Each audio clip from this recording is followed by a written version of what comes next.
Hey guys, and welcome back to another flashlight review. Today I'm going to be talking about the Sofirn IF30, and I've been a big fan and collector of Sofirn lights from the start of my flashlight obsession, which I guess I could call it a restart from 2 years ago. And they represent excellent value for those who are just getting into the hobby or maybe just looking for a reliable, budget-friendly flashlight out there. A large flashlight, by the way. And this is, of course, the IF30. It's been out for a little while now, a few months, and I would say it's by far the largest Sofirn light that I own. It's also the brightest Sofirn light. It's 12,000 lumens, very impressive. And this light is a unique 2-in-1 flashlight. It's got a spot beam in the center and also a flood beam using these multiple LEDs here on the side. And Sofirn have sent me this free sample of the IF30 for the purposes of this review. I've stayed away from a lot of those can style ones, those can style Sofirn flashlights, as I think they just look too clunky, and they've also got Anduril on them. And Anduril is a UI that I don't mind using at home, but when I'm talking about an EDC light or just a light to carry around, I find them to be just too complicated and confusing to use on the go. So when the IF30 first came out, it really caught my eye, especially because it is a one battery design and it's a more ergonomic sort of looking flashlight. It feels more ergonomic as well. So this is the box that the IF30 comes in, and very simple sort of box. Got the specs here on the side. You can pause the video at any point if you want to have a bit of a read of these specs here on the side. You can just see some of the measurements that they've done. On the top, it just tells you some more specifications. The accessories are pretty basic. So you get this Sofirn cell here. It's a 32-650 cell. I've never seen this cell before. I did a little bit of research about it and I'll talk about it later, but 6,500 milliamp hour cell. It's almost the same size as a D cell. You've got this USB-C charging cable, some spare O-rings, and also a lanyard. And of course you get the light itself. So I thought I'd show you a little size comparison between the IF30 with a few other of my lumen monster flashlights. And on the left, we've got the Wuben X1, which is also rated at, I think, 12 to 13,000 lumens, just around the same length, but it has kind of slab form factor. It's probably the closest to size. But then you've got this one here, which is the Imalent MR90. It's also a dual beam flashlight. Okay, but this one, it's kind of like the one on steroids, really, 52,000 lumens. It's a lot heavier and larger. And of course, I've got my Convoy L8 here, just a SBT 90.2, very strong thrower. But, you know, if you see, just even comparing the MR90 versus the IF30, which has a can style battery tube, okay, it's a lot more ergonomic, easier to hold the IF30. It's smaller, lighter as well. And you don't need, of course, that 52,000 lumens. Very few people do. Okay, here's a little close-up of the Sofirn IF30. And I was quite impressed when I first got it, just looking at the great quality machining. These nice, smooth, square-cut threads as well. You know, I couldn't find any inconsistencies, rough spots, anything like that on the finish of the flashlight, especially at this price range. It's very impressive. And the anodizing is smooth, somewhere in the middle of glossy and matte black. And you've got this knurling on the battery tube. That really does help improve the grip as well. Light is operated by a single aluminium button, so just under the head. It's got a little bit of grip on there as well. Okay, and you can actually like rotate the switch to ramp the light up and down. I'll demonstrate how that works later. But it also functions as a battery indicator, as you see there. It just sort of lights up when you turn it 60 degrees. The head of the light has a whole bunch of cutouts, and you can just see here the white of the table just behind those cutouts. There's also some cutouts near the head as well, and I think especially with a light that produces this much output, those little cutouts increase the surface area, improve heat dissipation, so they really are required, and they're done tastefully as well. Sofirn have also included a nice stainless steel bezel on the light, and I think that's a really nice touch. I've not seen them use it on any other lights. I'm sure they have in one or two, but yeah, let me know if you have seen this on other Sofirn lights. This is the first one I've seen where they've implemented that. Features a nice touch, makes it look a bit more premium. So if we look down the head of the flashlight, we have the SFT40 right down the middle, okay, which is a very throwy LED, rated at 2,200 lumens in this host. And around the edge here, the edges of the large reflector, you've got 12 of these TN3535 LEDs, and this is the first time that I've actually heard of these LEDs, but together they produce 12,000 lumens of flood with some decent throw as well, which I'll go through later. The spot beam is fantastic. I mean, at the end of the day, you can't beat that SFT40 if you've got a decent size reflector in here. All smooth reflectors, as you can see. Even the little LEDs here are housed in a miniature smooth reflector, and that probably contributes to the fact that it is still throwy even with the flood beam on, surprisingly. Got a glass lens on the front as well, and I wasn't able to unscrew the bezel. I did try. I probably need some extra grip on there, or it may be glued on, but Sofirn don't want you getting in there anyway in case you void the warranty. So let's go through the UI. I'm going to show you how the IF30 works, and it's got a very simple UI, which I love on these larger flashlights. The last thing I want is something like Anduril on there. It's just too complex for something like this, and the light actually locks after 15 seconds of not using it. So essentially, if you press a button, you'll see here, it's already locked and it flashes twice. Okay, and to unlock it, you basically have to rotate this switch very quickly 60 degrees. So I just do something like that, and you can see that green light has come on, and now you can activate the flashlight. Okay, so once you have that light on, basically it just remembers the last mode, so whether you've got it in the flood mode or what have you, but essentially what you do is that you press and hold once it's on to switch between the three modes. So you can see here you've got the flood mode, you've got the spot mode, and then you've got both flood and spot modes available. Okay, so for example, you might just want to have it on this, this spot mode, and ramp it up a little bit, okay, by turning this button, just rotating this switch, and it's a nice, it's like stepless ramping. Okay, so say you want it this bright, turn it off, okay, turn it back on. It remembers that last mode or the step that you were on previously, which is good. You know, at any point as well, you can double press to go to turbo. All right, so you might be on, for example, this mode, or you might be on the double flood and spot mode. You can double press to go to turbo straight away. Now, whether the light's locked or unlocked, you can press and hold the side switch and it will go to the lowest mode. The only thing is that if it is locked, you just have to continue holding to access low mode, okay? And I think that's really good because say if you've got that light on pretty high, like something like this, right?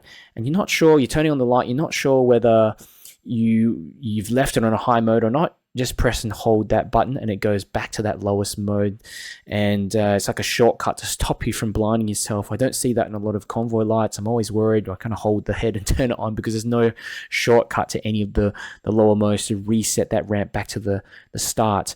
There's also a hidden mode in here for strobe. Okay, it's just 3 presses. Got to unlock it first. 1, 2, 3. Okay, it's just a strobe mode. Okay, so I've run some different sets of ceiling bounce tests, and the first set of ceiling bounce tests I've run with the 32650 stock cell in here, and you can see here I've used the flood plus spot function on turbo, and straight away you can see the light begins to step down. I'd say you get about a minute output on 90 to 100%, before that light steps down very, very suddenly. So by 2 minutes, you can see it steps down to 10%, 10 to 20% of the overall output. So very significant drop in output. Ran that test for just 16 or so minutes. Here's another test that I ran. This is just with the turbo flood test. And the light here, as you can see, very similar step down pattern. You get about a minute of runtime before the light steps down. So 100% steps down to 20%, okay, just after a minute. Continued running that test again to the 22 plus minute mark. There wasn't any difference, any other change in output. This is the third ceiling bounce test, and it's also good to mention to you guys that I recharge the battery to 100% each time before running them. And you can see here, SFT40 Turbo, it starts out at 100% and starts stepping down pretty quickly. Okay, you probably get about 1.5 to 2 minutes of runtime on 90 to 100% before the light steps down very quickly. And interestingly, you can see it starts to ramp up again. And so at the 10-11 minute mark, it's around about 30% output. I continued to run this test past the 50-minute mark, and you can see the brightness start to sag just a little bit, but yes, still hold within about 30% output. Thought I'd include this ceiling bounce test as well, and this again is with the stock cell 32650 cell, and it just goes through the first 3.5 minutes. Again, I charge the battery to full, and you can see the point in which the light steps down. 100 starts out at 100%, and just before the 1 minute mark, it steps down quite suddenly. So by 1.5 minutes onwards, you've got about 10% output. So a very significant drop. So I also ran a bunch of ceiling bounce tests with a Molicel P42A, and this is a battery that has a 45 amp draw capacity. So very good, especially for a FET flashlight like this, get that maximum output. You can see here just with the flood turbo beam, it steps down just after 1 minute of use. And I've also got here the spot turbo beam with the same Molicel P42A, and again about 1.5 minutes of runtime on turbo before it steps down to about 10% output. And this is the last test with the P42A, and you can see here steps down, you get 100% of output, and just before the 1 minute mark it steps down again to 10%. So probably this is the most demanding of all three modes because you're powering all 13 LEDs. And you can see I also try to reactivate turbo just before the 2 minute mark.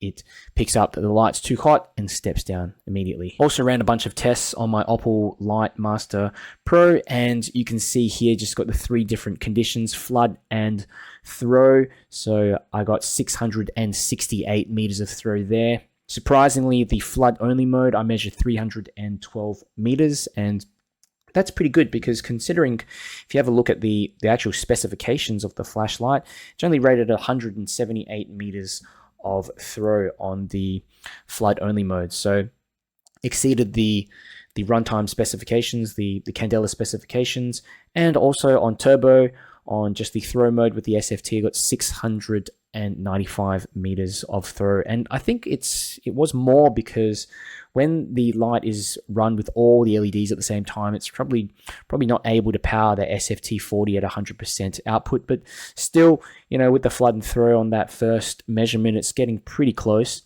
The CRI ranged from 67 to 72, and the CCT ranged from 6,200 to 6,799. The CCT was a bit lower, as you can see, just on the flood mode when it was measuring the TN3535 LEDs.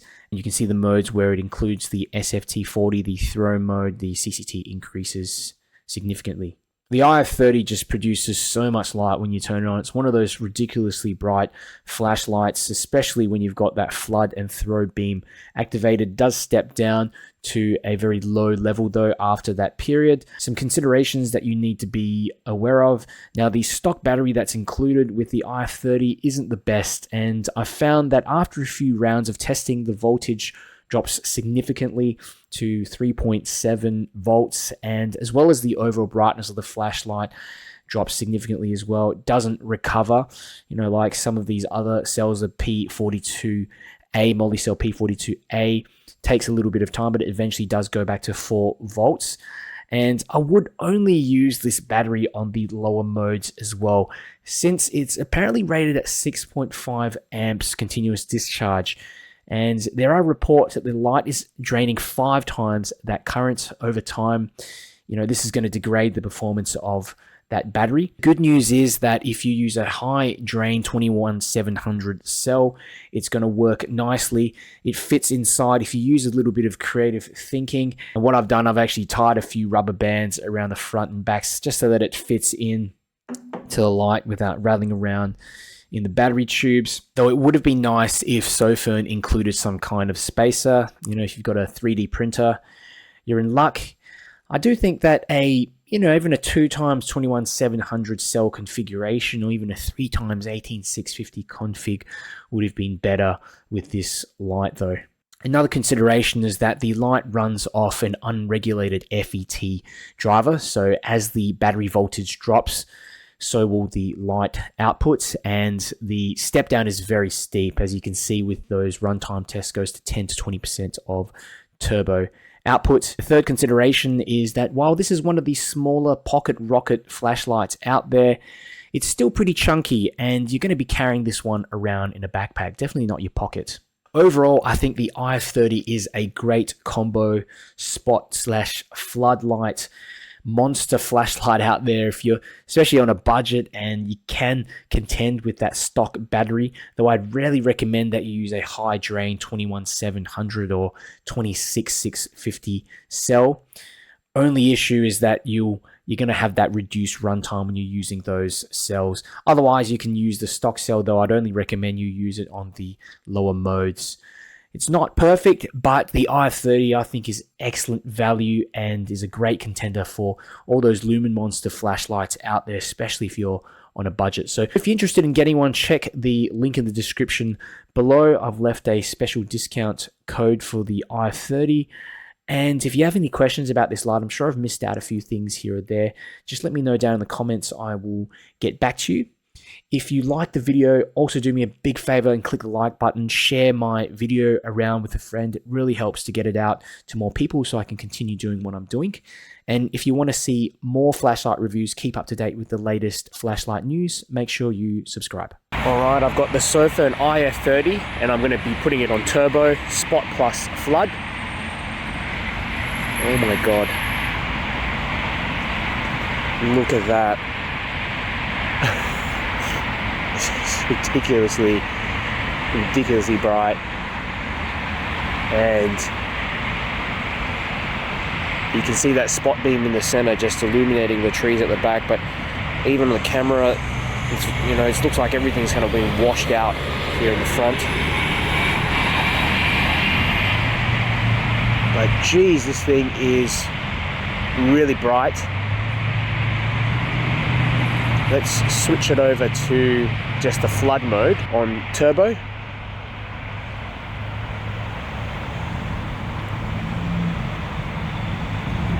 at that.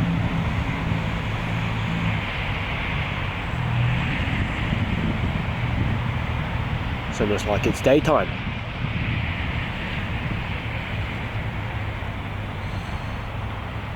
Over to the throw, the spot beam. Turbo as well, and this is just the SFT40. Very easily reaching right to the end there where the tree line is.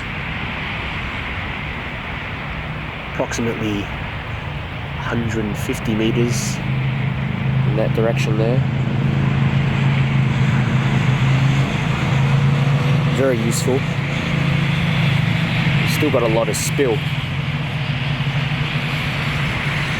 This is both beams. Wow.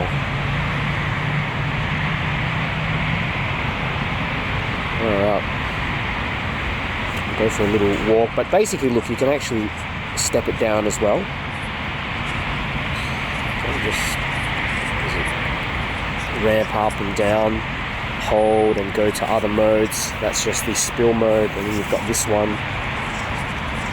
So as you can see, just stepping it down and increasing it by rotating that switch in the center to the right.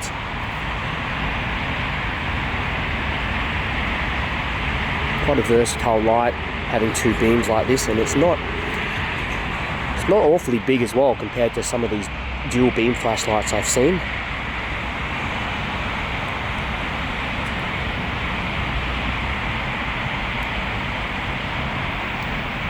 I'll go for a little walk.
I'm definitely noticing the light get pretty hot. Down the battery tube it's still okay to hold down the back, but as I reactivate that turbo mode it lasts for just a second and then starts stepping down almost immediately.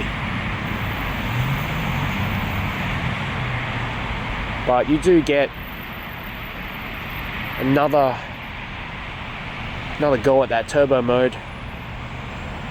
But of course, as you can see, it's already stepping down very quickly now. Even if I move that switch to the right hand side, yeah, it's working.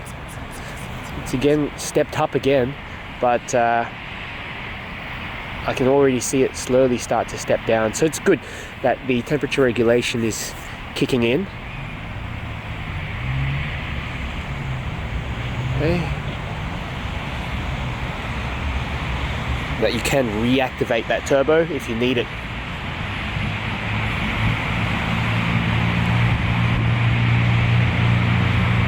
For that, get another shot. And the back of the battery tube is still good enough to hold. I don't feel uncomfortable, but when you start getting near to that button area just underneath the head of the flashlight, it is uncomfortable to hold. It's too hot. Okay. Very impressive. Sofirn IF30 just on turbo, and I've got the spot and the flood beam.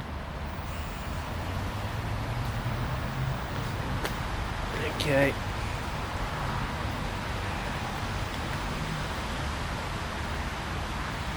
Really goes all the way down to the back. Yeah. Nicely. And that's just on the flood mode.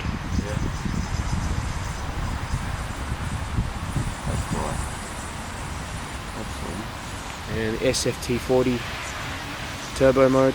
Yeah.